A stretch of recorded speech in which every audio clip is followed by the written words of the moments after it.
Hey.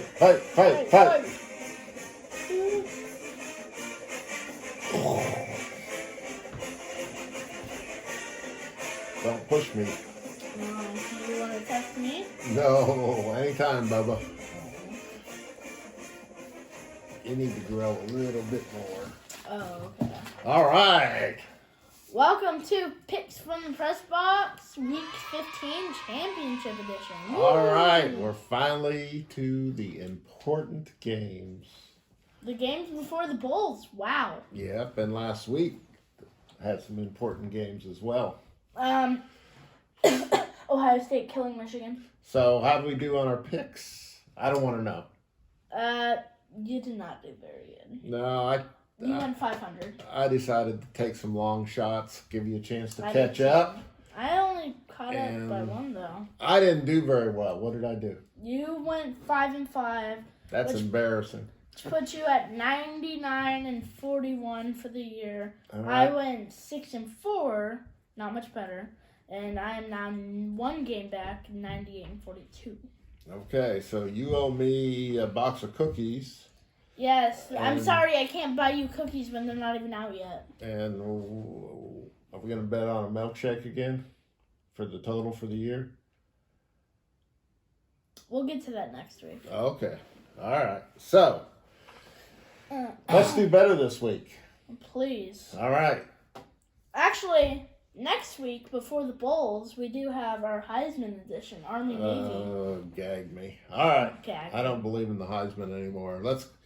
Why? Because Kyler Murray won it last night? No, it's a flawed system. Let's go and talk about last week's games. All right. Like I mentioned, Ohio State killing Michigan. Yeah, did you watch that? Heck yeah, I did. Well, what happened? Awesome. What happened? Michigan's not good. That's what happened. Jim Harbaugh needs to stay so Ohio State can beat them 20 more times. Well, why did Ohio State win? Because, well, their offense simply played good football. J.K. Dobbins ran the football like he should win the Heisman, which he should, but not going to happen. And although Ohio State's defense did not play great in the first half, they bounced back in the second half, and I think they had like 5 3-and-outs in the third quarter. So, and like 2 turnovers. So, as an Ohio State fan, I'm impressed with the way they played against our arch rivals. Well, of course, you thought that they played horrible. no, a couple observations. Number one, they doubled and triple teamed and held Chase. Yes. At the defensive end spot. So. Which he did. They did do good. I will give credit where credit is due. They did do good on. There was a lot of holding calls. It wasn't called, but on Michigan. Michigan holding Chase Young, but they also double teamed him, which left other people open. And I think what you saw is Ohio State's coaching staff making some good adjustments to those different schemes after the first part of the game. And what you didn't see, I think, was Michigan's staff making big adjustments to counteract some of that. The obvious offensive plan was to try to take advantage of their tight end against the linebackers. That worked for a little while, but then they figured that out and pretty much contained the Michigan offense. Michigan helped them with a few drops and other stupid mistakes. But I heard somewhere this is for. He said this about this year and last year. Who's he? This Michigan podcast guy. Go watch him. He's hilarious. He thought Michigan was gonna beat Ohio State, and at the start of the season, he thought Shea Patterson was gonna win the Heisman.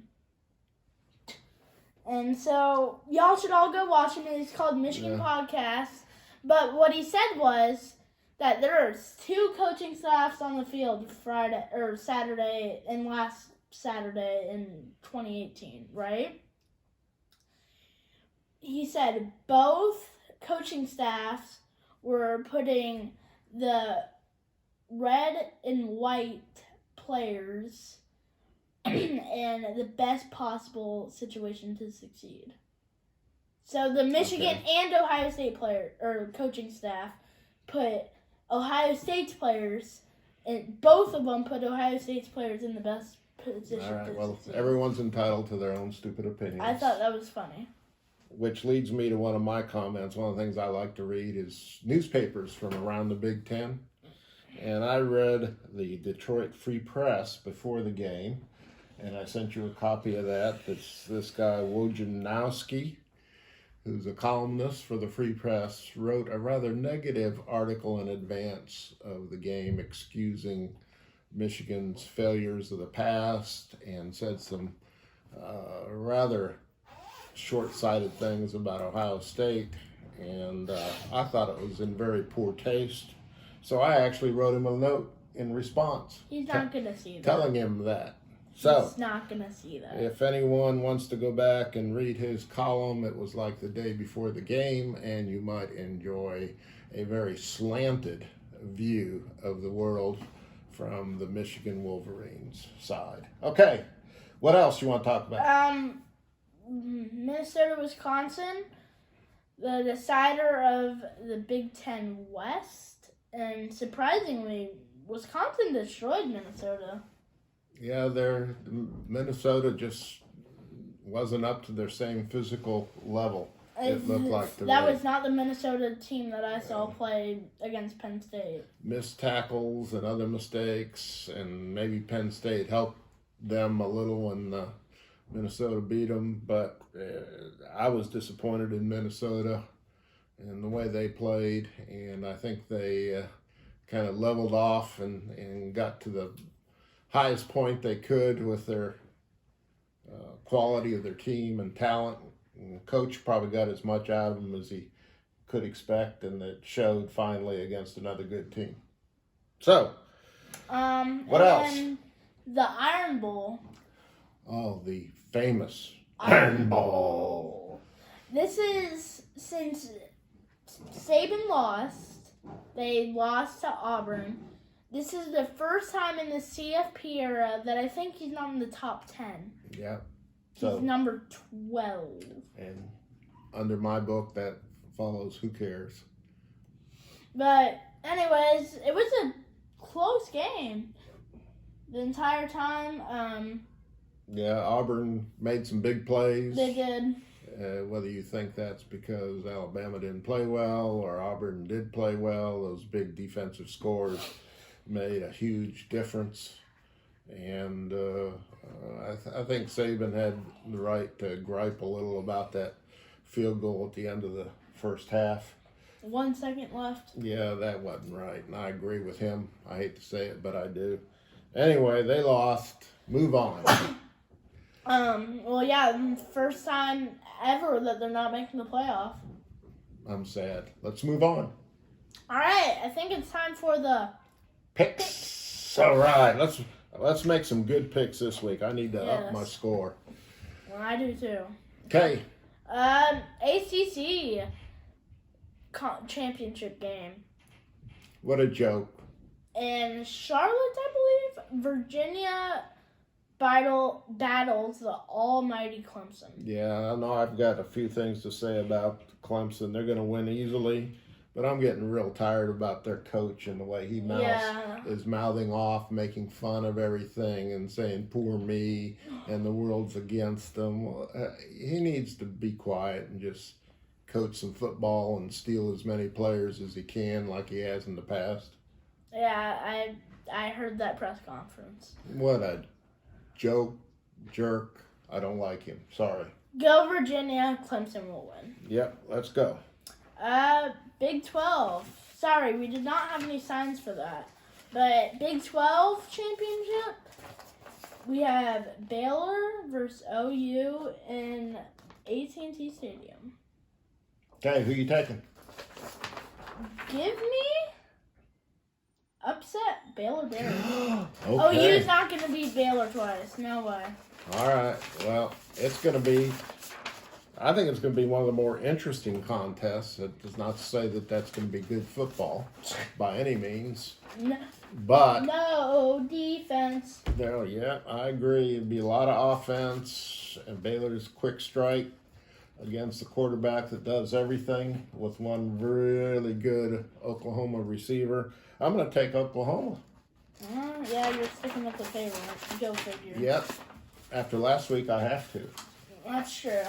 All right, who's next? Big Ten championship in Indianapolis. Yeah. Ohio State versus Wisconsin. Can Ohio State beat Wisconsin twice is the question. Yep, and I remember 1975 when Ohio State beat UCLA during the regular season and went to the Rose Bowl and lost.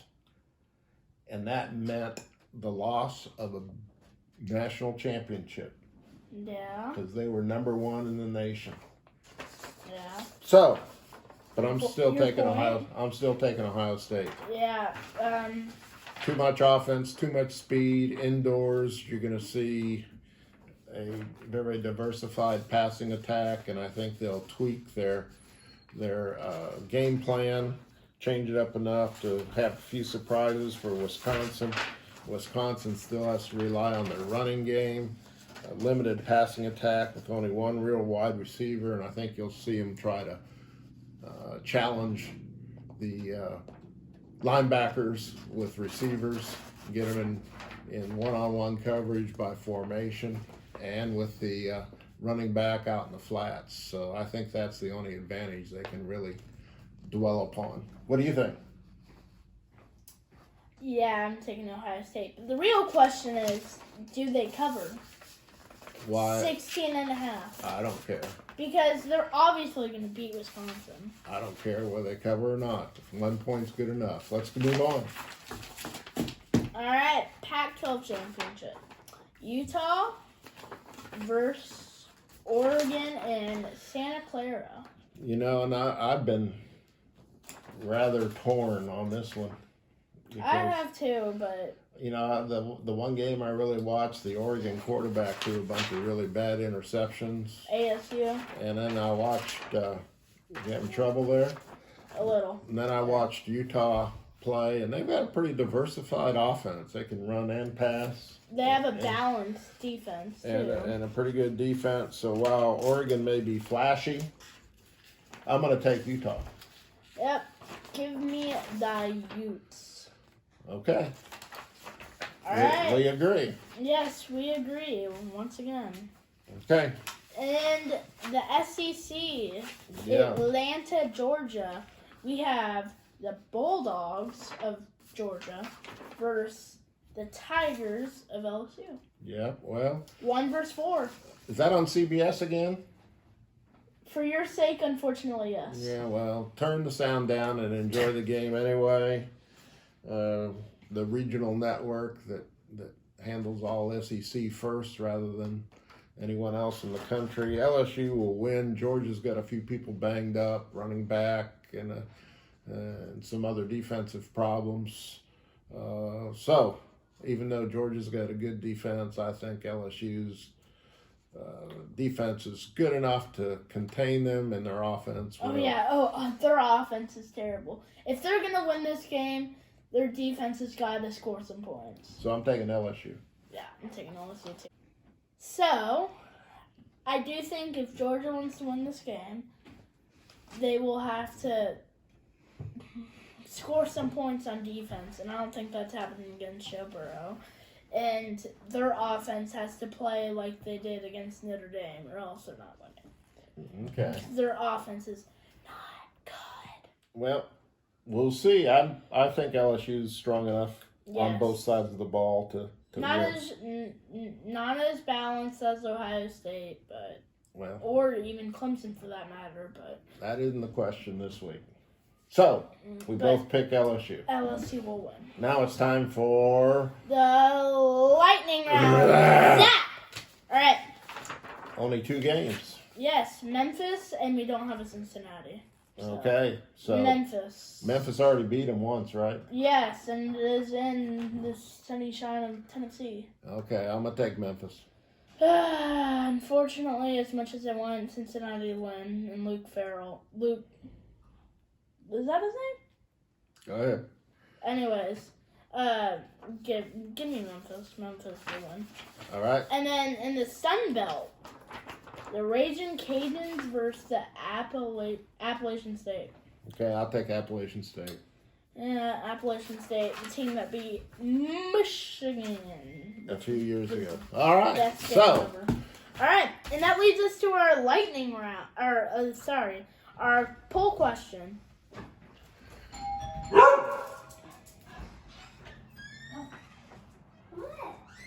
You know we're filming.